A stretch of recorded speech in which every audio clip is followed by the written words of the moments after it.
wabarakatuh. Halo adik-adik semuanya, welcome back my YouTube channel. Kembali lagi bareng Kak Adila. Di video kali ini kakak mau membahas soal UM-UGM 2024 part 1 khusus di bagian tes potensial akademik atau TPA. Nah, karena beberapa dari daerah Kupang udah pada tes, jadi kalian bisa belajar juga ya yang tesnya masih lama, baik itu daerah Jogja, Jakarta, Pekanbaru maupun Medan. Kalian bisa mempersiapkan diri lebih matang lagi. Nah, sebelum menonton video ini lebih lanjut, jangan lupa support channel ini dengan bantu like-nya, komen, subscribe, dan share juga ke media sosial lainnya, biar channel ini menjadi channel edukasi yang berkembang.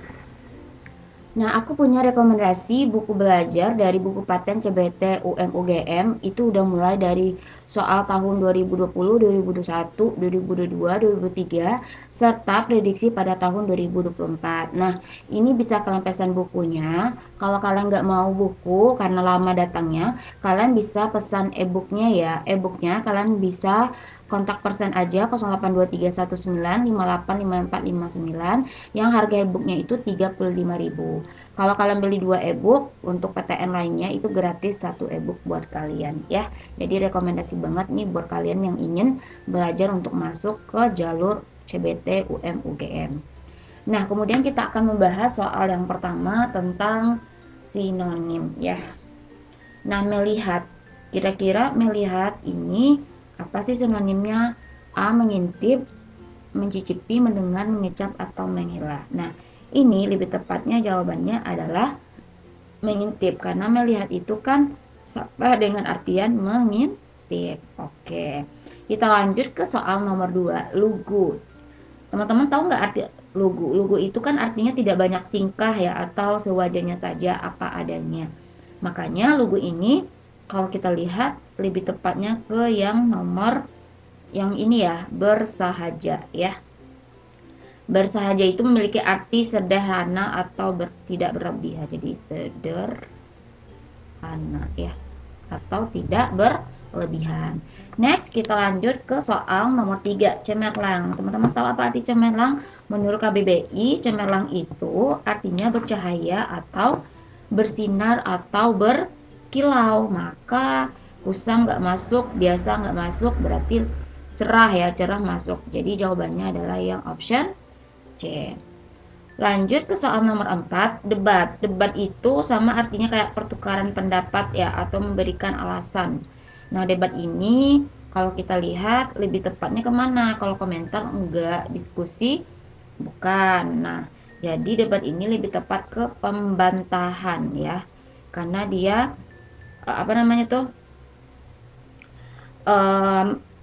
pembantahan pendapat dalam orang lain dengan mengajukan alasannya kayak gitu ya. Kemudian soal nomor 5, kita lanjut ke murah. Murah itu sama artinya dengan mahal, salah, terjangkau, iya, besar, nggak ada hubungannya, kecil, nggak, juga banyak, enggak. Jadi mahal itu sama dengan terjangkau. Oke, kita lanjutkan. Dari fakta pertama diketahui bahwa udara yang kita hirup mengandung oksigen. Nah, jadi pernyataan kedua menyatakan bahwa ikan bernafas melalui insang. Maka kesimpulan yang tepat adalah apa? Oksigen terkandung dalam air, ikan tidak bernafas, salah. Sementara ikan dibilang bernafas ya, udara tidak mengandung oksigen, yang nggak mungkin, karena udara mengandung oksigen. Ikan bernafas melalui paru-paru, salah. Ikan tidak membutuhkan oksigen, salah. Nah, jadi lebih tepatnya adalah yang A. Kenapa? Oksigen terkandung dalam air. Jadi kalau oksigen yang terkandung dalam air itu otomatis ikan itu bisa bernafas. Oke, kita lanjut ke soal nomor selanjutnya. Jalan tol Trans Jawa adalah jalan tol terpanjang Indonesia. Poin keduanya, jalan tol Trans Sumatera menghubungkan berbagai provinsi di Pulau Sumatera aja katanya ya. Jadi nggak, kalau kita lihat nih, jawaban lebih tepatnya apa? Jalan tol Trans Jawa menghubungkan Pulau Jawa dan Sumatera. Bagaimana ini? Jawa dan Sumatera. Nah, ini kurang tepat karena nggak dibahas kan.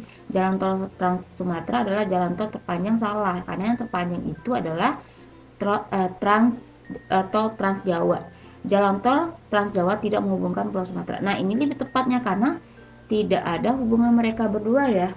Mereka masing-masing memiliki fungsinya masing-masing. Jadi untuk memperhemat waktu kita lanjut. Gunung Bromo terletak di Jawa Timur. Gunung Bromo adalah gunung berapi yang aktif. Maka pasti kira-kira jawaban lebih tepat ya. Jawa Timur adalah provinsi terbesar di Indonesia. Salah, nggak dibilang. Semua gunung berapi aktif terletak di Jawa Timur. Tidak.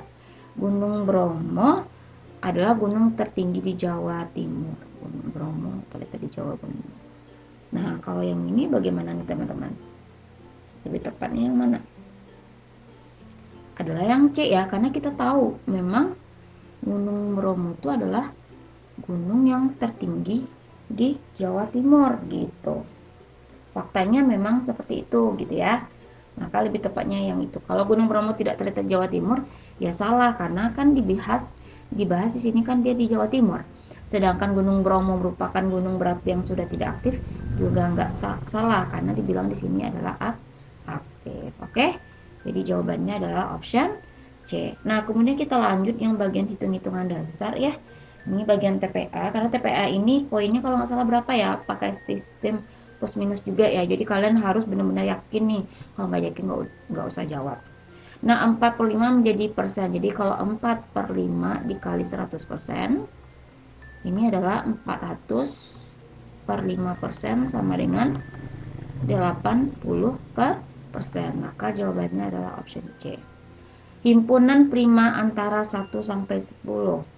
Kalau 1 sampai 10 yang mana? Berarti kan bilangan prima dimulai dari 2, 3, 5, 7. Kalau 11 nggak masuk ya, karena dia cuma sampai 1 sampai 10. Maka jawabannya yang option B.